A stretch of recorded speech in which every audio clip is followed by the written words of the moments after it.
How's it going? Yeah. What a bullshit question that is.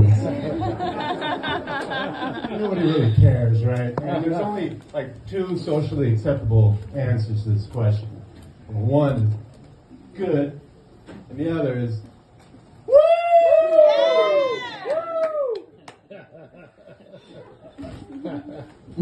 But you know what happens when you're not feeling good, and you're only feeling woo.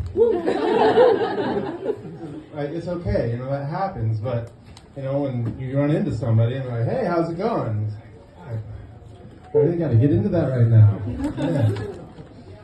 Like, you don't even know me. Like, come on. Okay, we all agree like that's way too personal of a question, right?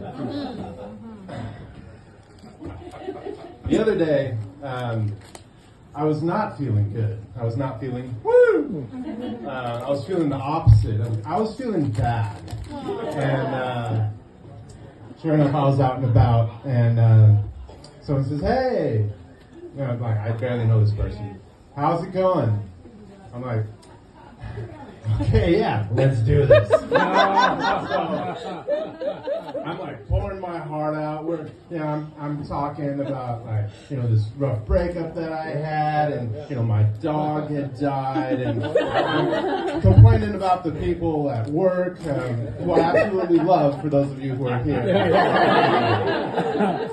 and I'm just like going on for like half an hour, and you know, finally he just like looks up at me and he's like, would you like paper or plastic?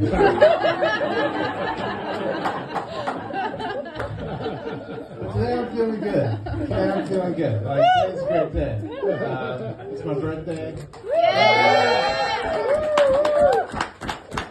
My dad made it up from Arizona. How's it going, Dad? All right. That's good. That's what I'm talking about, yeah. He snowbirds. He comes up from Clifton, Arizona. Show of hands real quick. Who's heard of Clifton, Arizona? Dad, put your hand down. That's usually the response I get when I, you know, tell people that my dad kind of goes down to Clifton, Arizona.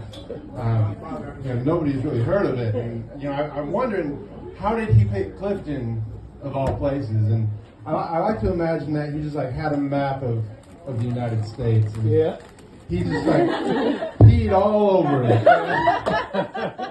And looked real close and was like, well, it's still dry in Clifton. Is it still dry in Clifton then? It's dry right now in Clifton, Arizona. No, but I think he chose it because it's a real small town, and he's really big into community. And so when you have a small town, it's like, I mean, Clifton, like, that's all they got there is community because it's so small. But how's immigration, Dad? Pickleball's great. There you go. Like I mentioned, I recently went through a breakup, which is kind of its own sort of immigration, as you will, back into some sort of way. And I like to think of it, you know, it's like you go into the immigration office and they say, okay, you know, have a seat. Welcome to South Whitby. See, okay, Kyle Collins, great. Oh, you're hoping to fornicate while you're here. An optimist, we need more of those. You got another optimist, Susan. So I'm going to need your fornication application and certificate of competency. If you don't have one, that's okay. Not many people do. Okay, let's look at this. Oh, it says single. That might be a problem. Is there anyone at work maybe? No. Oh yeah, that recent experience. Okay, I probably don't want to do that again. Is there anyone? You have any friends that you want to make things weird with? No, you don't want to go down that road. Okay, well. I don't really have a... Well, hold on here. Hold on. Can I interest you in some guys? Let's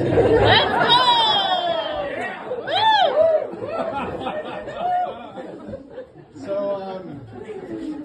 So I kind of looked into sperm donation since I'm not doing anything else with it. I actually am in contact with some very good friends of mine, and they reached out to me, and we're going to be working together to create life. Very exciting, right? I think it's news to you, Dad. Yeah, it's great. We're going things. We're going about it like the right way, like going to the doctor, like getting all the checks and stuff, and going to the semen analysis center, getting that done. Yeah. I've got some notes.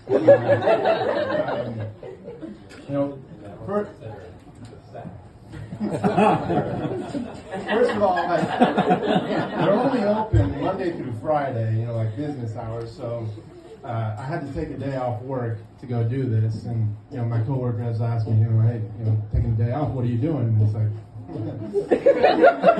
you don't want to know.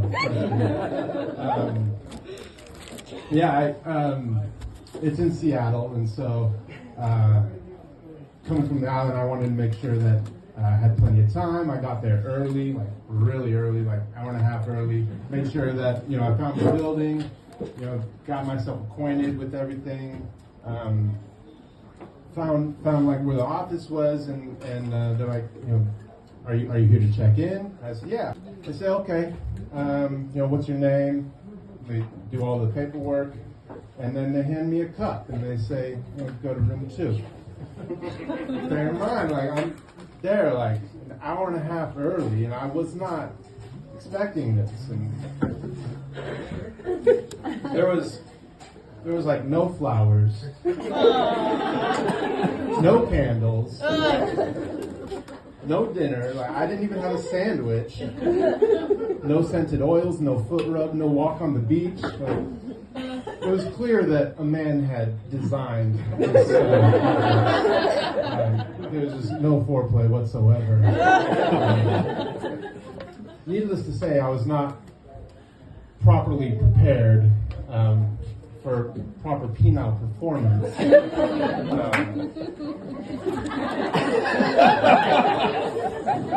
Personal punishment? Probably. Praying profusely. Perpetually